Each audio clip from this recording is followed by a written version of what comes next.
بسم اللہ الرحمن الرحیم۔ ابو ہریرہ رضی اللہ تعالیٰ عنہ لوگوں کے پاس سے گزرے اور لوگ لوٹے سے وضو کر رہے تھے۔ آپ صلی اللہ علیہ وآلہ وسلم نے کہا، اچھی طرح وضو کرو، کیونکہ ابو القاسم صلی اللہ علیہ وآلہ وسلم نے فرمایا، خشک ایڑیوں کے لیے آگ کا عذاب ہے۔ صحیح بخاری حدیث نمبر 165۔ اے ابو عبد الرحمن، میں نے تمہیں 4 ایسے کام کرتے ہوئے دیکھا ہے جنہیں تمہارے ساتھیوں کو کرتے ہوئے نہیں دیکھا۔ وہ کہنے لگے، اے ابن جری، وہ کیا ہیں؟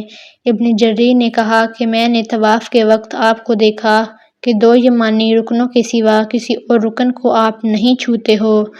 دوسرے، میں نے آپ کو بستی جوتے پہنے ہوئے دیکھا، اور تیسرے، میں نے دیکھا کہ آپ زرد رنگ استعمال کرتے ہو، اور چوتھی بات میں نے یہ دیکھی کہ جب آپ مکہ میں تھے، لوگ ذی الحجہ کا چاند دیکھ کر لبیک پکارنے لگتے ہیں اور حج کا احرام باندھ لیتے ہیں، اور آپ 8ویں تاریخ تک احرام نہیں باندھتے۔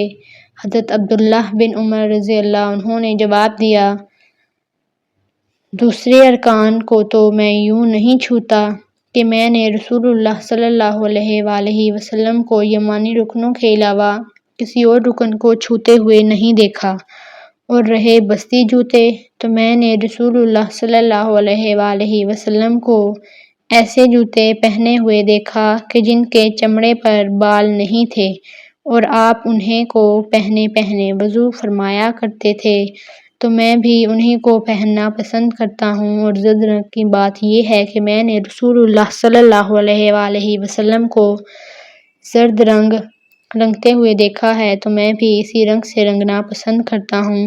اور احرام باندھنے کا معاملہ یہ ہے کہ میں نے رسول اللہ صلی اللہ علیہ وآلہ وسلم کو اس وقت تک احرام باندھتے ہوئے نہیں دیکھا جب تک آپ کی اونٹنی آپ کو لے کر نہ چل پڑتی۔ صحیح بخاری حدیث نمبر 166۔